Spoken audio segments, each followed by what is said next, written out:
ओडिशा सरकार द्वारा शीतल भंडार प्रस्तुत करने आर्थिक सहायता जोगे देउछन्ते। कृषि और हॉर्टिकल्चर विभाग तरफ जो भाई भौणी माने यही शीतल भंडार करने इच्छुक अच्छा से माने एग्रीकल्चर और हॉर्टिकल्चर विभाग सहित जोगाजोग करंतु। शीतल भंडार करिवार उद्देश्य है अर्थनैतिक दृष्टि संभवपर स्थानगुड़िक नूतन शीतल भंडार, कृषिर आय वृद्धि, परवर्ती क्षति ह्रास, फसलर दुर्दशार रोकवाई 58टी सब डिविजन अतिक्रम गोटे शीतल भंडार प्रतिष्ठा करने उद्देश्य एपिकल साहाय्य सरकार प्रोत्साहन राशि जोगई दौरान व्यक्तिविशेष कौन सी एफपीओ एसएचजी ग्रुप मानू यही योजन योग्य हो पारे। तेणु जो भाई माने इच्छुक अच्छा से माने निश्चित भाव में यही योजनार लाभ उठातु। पार्टनरशिप फार्म रे मध्य कंपनी गुड़िक ओडिशा बाहर पंजीकृत होते योग्य हेबे। सर्वनिम्न 18 वर्ष होइथिबा आवश्यक दलील जदि कहबा ताहेले पान कार्ड, आधार कार्ड किंबा जीएसटीआईएन पंजीकरण प्रमाणपत्र थिबा दरकार। जमीर मालिकाना लीज थिले मध्य चलिबो किंबा जीवन साथी ना रे किंबा ओडिशा रे जने सब रजिस्ट्रार द्वारा यथाविधि प्राधिकृत होइथिबा दरकार। आवेदनकारी ना रे थिले मध्य होई परिबो। ताले एही परि भाबरे आपण माने ओडिशा रे शीतल भंडार प्रस्तुत करिवा पाई चासी माने, व्यवसायी माने, कंपनी माने अग्राधिकार भित्तिरे करि पारिबे। जमीर प्रमाण कथा जदि कहबा ताहले पंजीकृत लीज चुक्तिनामा आरओआर रेकर्ड जदि जीवन साथी ना रे अछि ताहले एनओसी दाखल करने को पड़िबो। लीज अवधि जदि अछि ताहले पंजीकृत लीज चुक्तिनामा गो अहेड रे 15 वर्ष पाई लीज डीड हवा आवश्यक। आर्थिक सहायतार नूतन प्रणाली नूतन शीतल भंडार पाई पूंजी विनियोग सब्सिडी जो अच्छी यह केवल नूतन शीतल भंडार पाई जोगाई दिया जाए। जमी और कोठा निर्माण खर्च पूंजीगत व्यय अंतर्भुक्त हुए।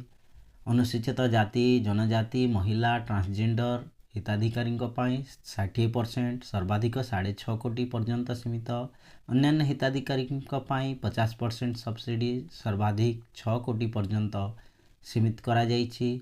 सुध परिशोध बैंक ऋण पाई मध्य सुविधार परिमाण 6% पर्यंत सुध परिशोधर व्यवस्था अछि। भारत सरकार और राज्य सरकार 3% योगदान दे थांती। आधार बैंक द्वारा मंजूर करा जाइथिबा मोट ऋण एवं एपिकल द्वारा दिया जाइथिबा सीआईएस बा आपनकर जो प्रारंभिक ये पार्थक्य थिबो वर्क कैपिटल सपोर्ट थिबो ताहले कार्यकारी पुंजी ऋणर सीमा मध्य थिबो। यही सब जिनस थिली आपण माने यही योजना पाई योग्य हो पारिबे।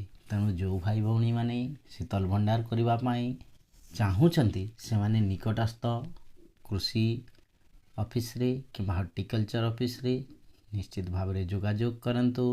इनफॉरमेशन टी जदि भल लगी थाए निश्चित भाव रे लाइक शेयर एंड सब्सक्राइब करंतु। 10 लाख पर्यंत थिले प्रदान कार्य थिबा सुधर परिशोध 100% हेबो। 10 लाख रु अधिक 50 लाख पर्यंत हेले 75% सुधर परिशोध हेबो।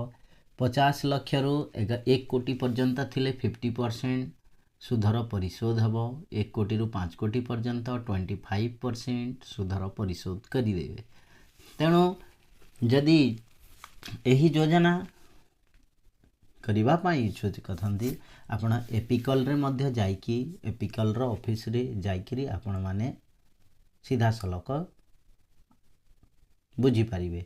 विद्युत शुल्कर सब्सिडी 50% सब्सिडी रहिबो। अवधि व्यवसाय आरंभ तारीख ठारू नूतन यूनिट पाई सर्वाधिक 7 वर्ष पर्यंत सब्सिडी सीधा सलक गो सुबंग माध्यम रे प्रदान करा जाए। अचल शीतल भंडार पुनः कार्यक्षम बा रिवाइव करवा अचल यूनिट गुड़िक जो मैंने पुनः कार्यक्षम करने को इच्छुक सक्षम से मामला ମାମଲା ଭିତ୍ତିରେ ସର୍ବାଧିକ 1.5 କୋଟି ପର୍ଯ୍ୟନ୍ତ ଆର୍ଥିକ ସହାୟତା ପାଇଁ ବିବେଚନା କରାଯାଇପାରେ। ଏହି ସହାୟତା ନିର୍ଦ୍ଦିଷ୍ଟ ଭାବରେ ବକେୟା ବିଦ୍ୟୁତ୍ ବିଲ୍, ବକେୟା ବାଣିଜ୍ୟିକ ଟିକସ ବା ଯେପରିକି GST, ବକେୟା ବ୍ୟାଙ୍କ ଦେୟ, ଅନ୍ୟାନ୍ୟ ବୈଧାନିକ ଅଣବୈଧାନିକ ଦେୟ ପରିଶୋଧ କରିବା ପାଇଁ ଅଟେ। ଏହି ୟୁନିଟ୍ ଗୁଡ଼ିକ ପୁଞ୍ଜି ବିନିଯୋଗ, ସବସିଡି କିମ୍ବା ସୁଧ ପ୍ରତିପୂରଣ ପାଇଁ ଯୋଗ୍ୟ ନୁହନ୍ତି।